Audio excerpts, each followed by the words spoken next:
Fala galera do Projeto Evolução, beleza? Como vocês sabem, aqui é o professor Fábio Gonçalves da disciplina de História do Brasil. Hoje seguimos o nosso planejamento falando sobre o período muito complexo e extenso da história do Brasil, que é o Brasil colonial. Hoje abordaremos em especial as revoltas e os montins. Comumente, a gente percebe, não com uma intensidade muito forte, mas nós percebemos uma certa cobrança e uma atenção de alguns vestibulares e concursos aqui do nosso Brasil. Então, nós selecionamos quatro, que são chamadas de quatro principais revoltas para esse momento que nós estamos utilizando aqui, certo? No nosso planejamento. O Pri, você tirou Morri! o pó. Então, observe, nós falaremos aqui em alguns detalhes da revolta dos irmãos Beckmann, da guerra dos Emboabas, da guerra dos Mascates, da de Vila Rica, certo? Mas mencionamos também algumas outras que vocês vão ver lá na frente. Observem, é interessante que a gente analise o comportamento da coroa, o comportamento da elite local e o comportamento das personalidades envolvidas nesses processos que aqui nós chamamos de revoltas e montins. Na aula da semana que vem, nós trabalharemos ainda esse contexto. No planejamento, falaremos sobre as conjurações baiana e mineira, as revoltas que são chamadas de separatistas. Compreenderam mais ou menos? Entretanto, nós poderemos adicionar no nosso planejamento o período do Marquês de Pombal, porque nesse período nós perceberemos também algumas movimentações e revoltas. Então, resta-me pedir ao nosso nobre editor Lucas Davi que rode a vinheta para que vocês venham conosco. E aqui eu já deixo o meu agradecimento para a Priscila. Daqui a pouco a gente vai colocar o arroba dela aí também na tela, certo? Como um agradecimento à nossa filmagem dos vídeos aqui do projeto. Então, solta a vinheta e vem com a gente.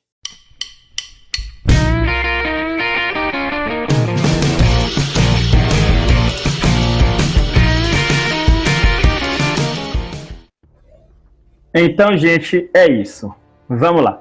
Na semana passada, nós estudamos a exploração do ouro como um tema extra, certo? Aqui eu já adianto que na próxima semana, antes até de trabalharmos as revoltas nativistas, nós podemos ver, inclusive, um outro tema que nós podemos chamar também de tema extra, que é o período do Marquês de Pombal. Um período um tanto complexo, um período que podemos analisar alguns absurdos do ponto de vista administração portuguesa aqui na colônia, se é que em algum momento, desde a invasão lá no 1500, não foi.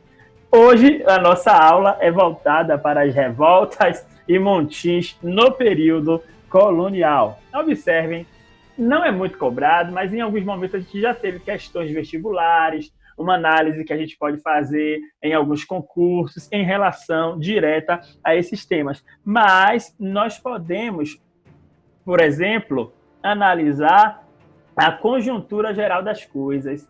O que motivou ou não essas revoltas, esses montins nesse período, a administração portuguesa, grosso modo, em que aspecto? E aí a gente vai analisando a economia, a política, a sociedade, e não erra mais as questões da história do Brasil. Também não erraremos as questões de história geral, de língua portuguesa com Brida, de redação com Gabi, de química com Larissa, e nenhuma outra dessa ramificação enorme que nós temos aqui do direito ou lá na área das ciências exatas. Os alunos e as alunas do Projeto Evolução gabaritam e têm o nome publicado no Diário Oficial.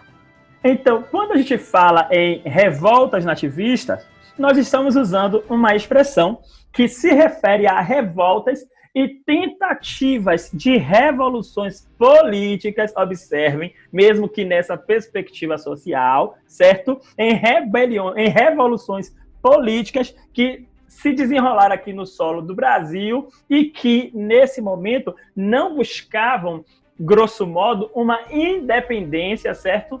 Uma separação real de Portugal, como a gente vai ver lá no século XIX. Entretanto, há uma corrente da historiografia que vai falar o seguinte: todas essas revoltas, todos esses montins vão influenciar ou vão ser pressupostos para aquilo que nós vamos chamar de independência do Brasil. Tranquilo? Então, aqui nós já vamos sinalizar o seguinte: trouxemos 4 revoltas para falar nesse momento, mas nesse momento de Brasil colonial, essas 4 não foram as únicas. Daqui a pouco eu vou mencionar algumas, entretanto, estas são as que mais encontramos, tanto nos concursos quanto nos vestibulares. Na aula que vem, ou daqui 2 aulas, quem sabe, né, se colocarmos ou não aquele tema extra nesse momento sobre o Pombal, nós falaremos sobre a conjuração baiana e a inconfidência mineira, que também são questões que em alguns momentos nós podemos encontrar nestes concursos e vestibulares de respeito do nosso Brasil. Então, nós falaremos aqui sobre a revolta dos irmãos Beckman, lá no Maranhão, em 1684. Falaremos sobre a Guerra dos Emboabas. Lembram que na aula passada nós mencionamos esse termo? Muito bem, aqui veremos a Guerra dos Mascates, né, os comerciantes em Pernambuco, lá em 1710, e a Revolta de Vila Rica, que também é chamada de quê? Não falarei agora, para que os nossos alunos e as nossas alunas respondam mentalmente enquanto assistem a nossa aula, que foi em Minas Gerais, lá em 1720. Então, observe, gente, é importante que nós analisemos o seguinte: nós temos a revolta, nós temos o período. Algumas pessoas dizem que datas não são importantes. Aí eu pergunto para os nossos seguidores: é importante ou não é importante? Tente esquecer a data de namoro, a data de aniversário do amigo, tente esquecer a data de aniversário dos seus irmãos, dos seus pais, e aí a gente resolve se datas são importantes ou não. Entretanto, aqui o importante é, grosso modo, analisarmos o contexto das coisas, certo? Então, além de conhecermos a revolta, por exemplo, é importante que a gente saiba o seguinte: os motivos, certo, que desencadearam cada uma dessas revoltas e os objetivos destas. Tranquilo? Então, a partir dessa análise, a gente já vai conhecendo o contexto, conhecendo o período, e não vai ter banca que passe rasteira nos concurseiros e vestibulandos do projeto Evolução. Pode ser a banca que for, a gente arrepia, marca o gol e corre para o abraço da aprovação. Então, observem, eu vou sinalizar aqui, grosso modo, certo? Já que estamos nessa tela, e quem sabe daqui a pouco a gente vai confirmar, fazer uma retomada nesta mesma aula, para que não reste dúvidas e ganhemos tempo nessa maratona de estudos até as datas das provas que vocês farão.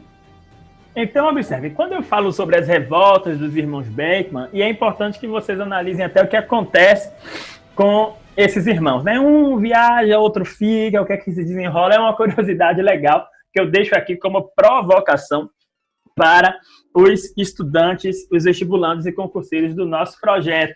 E tenham atenção, hein? Se algum governo te chamar, vá com cuidado.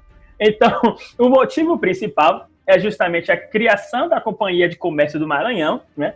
Tudo isso nesse contexto, né? Um pouquinho antes de quando explode, obviamente, essa revolta. Outro motivo especial, o monopólio regional e o não cumprimento de acordos como o fornecimento de escravizados. Olha só que tema peculiar, que nós já criticamos em algumas aulas anteriores e que criticaremos também em outras aulas, certo? É importante que a gente estude com cuidado para não tornar as pessoas heróis ou vilões, certo? Em contextos equivocados. Os objetivos principais da revolta dos irmãos Beckman foi justamente o fim desse monopólio e a liberdade, sabe de quê? De escravizar indígenas. Então, é importante que vocês já escrevam aí nos cadernos de vocês os objetivos e os motivos dessa revolta. E quando nós falamos sobre a guerra dos Emboabas, a gente fala o seguinte: os motivos, exclusivismo da exploração do ouro pelos paulistas, e aqui é interessante que a gente vai perceber em algum momento que a coroa ela vai ficar mais ao lado destes Emboabas, né? Então a gente já imagina aí como os nossos colegas né? Como os nossos conterrâneos, quem sabe, né? Paulistas ficaram aí nesse momento. E os objetivos dessa guerra que a gente chama de guerra, né? Teve, inclusive, algumas emboscadas, umas coisas muito complexas, né? O objetivo era impedir a entrada de quem não fosse paulista, certo? Naquele território das Minas, para quem sabe até explorar. E quem é, prof, que desejaria isso? A gente tem baianos, a gente tem pernambucanos, a gente tem alguns portugueses e inclusive alguns outros, ou seja, a perspectiva era exatamente econômica. E nós precisamos ter uma observação aqui. Observe que muitas revoltas ocorrem, seja em qual escala for, quando a gente vê mexendo no bolso de muitas pessoas, né? Dos grupos específicos. Quando a gente fala aqui, já anotaram aí em Boabas? Então, muito bem, mascates. A gente também vai perceber Coroa apoiando mascates, certo? Esses comerciantes. Quando nós falamos de mascates, a gente percebe que Pernambuco não se aquietou, foi resistência em muitos aspectos. Nesse momento de Brasil colonial, Pernambuco se movimenta muito. Então, nós temos aqui, na Guerra dos Mascates, né, como motivos, observem, em todas essas guerras, em todas essas revoltas, nós estamos falando em motivos e objetivos, certo? Aqui nós traremos um detalhe peculiar, que foi uma consequência, mas daqui a pouco eu vou afirmar para vocês. Então, observe, quando a gente fala sobre Guerra dos Mascates, os motivos são os seguintes: os problemas que foram enfrentados pelos senhores de engenho, certo? Inclusive aquela chamada concorrência, né, com o Rio de Janeiro em relação a preços de escravizados. Observem como esse contexto de escravidão ele foi perverso para aqueles povos que vieram, né, da África e para aqueles afro-brasileiros também, né? Mas aqui eu já reafirmo que todos seremos em resistência em todos os momentos e em todos os aspectos. Como afirmou o querido @Roger do Céu, lá no Instagram, em todo momento é momento de falarmos sobre a resistência. A consequência imediata, que é um aspecto, gente, que nós traremos aqui para essa revolta dos mascates, é o seguinte: a consequência imediata foi o endividamento dos senhores com os comerciantes. E isso aqui é muito importante de nós analisarmos, hein? E os objetivos dessa revolta foram os seguintes: eles queriam a anulação do decreto de Recife à Vila. Observem como o contexto político ele movimenta as pessoas, né? O tabelamento dos preços dos escravizados, não hipoteca das terras dos proprietários, né? E uma permissão do comércio direto com a Inglaterra e com a França. Aqui a gente já está, né, movimentando, inclusive, questões outras que nós vamos discutir lá na aula que abordaremos o 1808. E aí a gente percebe como Inglaterra e França, em todo momento, né, igual sopa quente, como dizem os antigos, em todo momento, pelas beiradas, eles queriam, né, a sua parcela e os seus lucros. E a gente vai perceber, inclusive nas movimentações da independência, que a Inglaterra ela vai lucrar muito, vai sair por cima, grosso modo falando, né, gente? Então, quando a gente observa, por exemplo, a revolta de Vila Rica, a gente observa que o principal motivo foi justamente a criação de novos impostos. Olha só como impostos, economia, taxação vai estar sempre muito presente nessas revoltas aqui, certo? Proibições também. Daqui a pouco a gente vai ver que na história do Brasil, não vamos passear muito nessa revolta, mas a gente vai ver o seguinte: proibir cachaça no Brasil foi uma coisa muito complexa, né? Não que no Brasil as pessoas bebam muito, mas é só uma curiosidade para a gente seguir nessa onda das revoltas. Então, a criação dos novos impostos, o maior controle de produção e a criação da casa de fundição foram os principais motivos. Alguns afirmam até que essa criação de casa de fundição foi o mais polêmico de todos esses motivos. Os objetivos, claro, era justamente o fechamento dessa casa de fundição, a extinção do monopólio da coroa sobre o sal, que também gerou uma revoltinha, daqui a pouco a gente vai falar, né? E o perdão incondicional a rebeldes. E a gente já sabe. Eu fui ao Museu da Inconfidência e na aula das revoltas separatistas, a gente vai falar um pouco mais sobre isso. E eu li, né, o edito, a determinação de execução do Tiradentes. A gente vai falar um pouquinho sobre essas problemáticas, sem adentrar, claro, nas questões religiosas, grosso modo, mas analisando, né, esta carta, essa determinação e o desenrolar dessa conjuração. Então, observem. Só para a gente confirmar e organizar tudo isso que nós estamos discutindo aqui para que vocês brilhantemente arrepiem nos vestibulares e nos concursos. O período colonial, ele foi palco de diversas e variadas revoltas. E muitas, claro, como a gente está afirmando nessa aula, foram de caráter nativistas. E aí a gente já selecionou aqui as 4 principais que nós vimos na tela anterior. Então, essas revoltas ocorrem por parte dos colonos, certo? Em relação ao desconforto com a coroa portuguesa, claro, que é quem estava administrando. E aqui a gente tem algumas das principais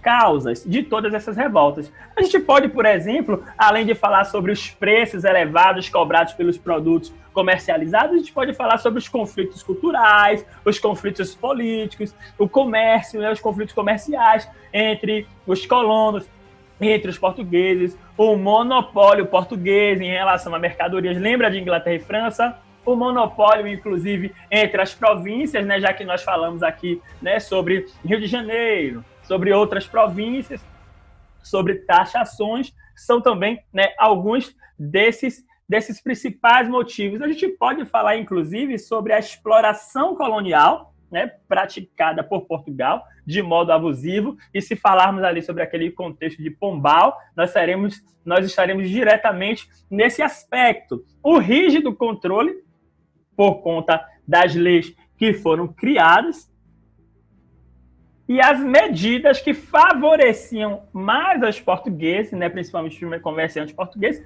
que os próprios já nascidos aqui, né, ou aqueles que estavam aqui nesse território. Então, são as principais causas e os principais motivos. Daqui a gente vai só falar rapidamente de mais 4 dessas revoltas. A revolta dos irmãos Beckman, que ocorre lá no Maranhão, liderada pelo Manuel Beckman, certo? E que teve como principal causa a falta da mão de obra escravizada e o desabastecimento e altos preços das mercadorias comercializadas pela Companhia Geral do Comércio lá do Maranhão, que foi criada pela coroa um pouco antes dessa revolta. Nós já falamos aqui, né, as principais causas, os principais objetivos. A Guerra dos Emboabas ocorre lá em Minas Gerais, e isso nós já sabemos, e percebemos o seguinte, que bandeirantes paulistas, novamente esses bandeirantes, queriam a exclusividade na exploração do ouro que foi descoberto,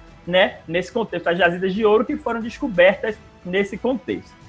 Quando nós falamos sobre a Guerra dos Mascates, a gente está falando lá em Pernambuco, e principal motivo, a disputa política entre os senhores de Olinda e aqueles que eram chamados de mascates, que eram portugueses, que eram comerciantes, né? Portugueses, que eram comerciantes nessa jogada aí de controle por Pernambuco. E por último, a revolta de Vila Rica, né? Que também é conhecida como revolta de Filipe dos Santos. E aqui eu só vou mencionar novamente, porque não que seja mais importante, mas em alguns momentos ela também pode ser vista. Como causa, nós temos cobrança de impostos altos e criação das casas de fundição. Observem.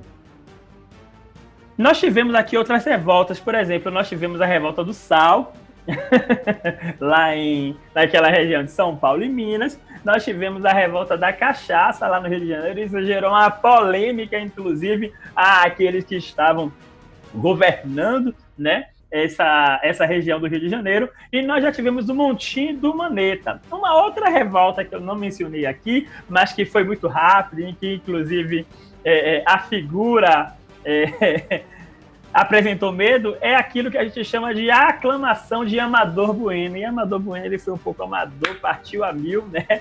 Inclusive porque ele sabia o que é que a coroa portuguesa fazia com muitos desses revoltosos, inclusive como exemplos para que outras pessoas não agissem da mesma forma. Aqui nós temos de volta o quadro da questão. Primeira questão FUVEST, vestibular de respeito.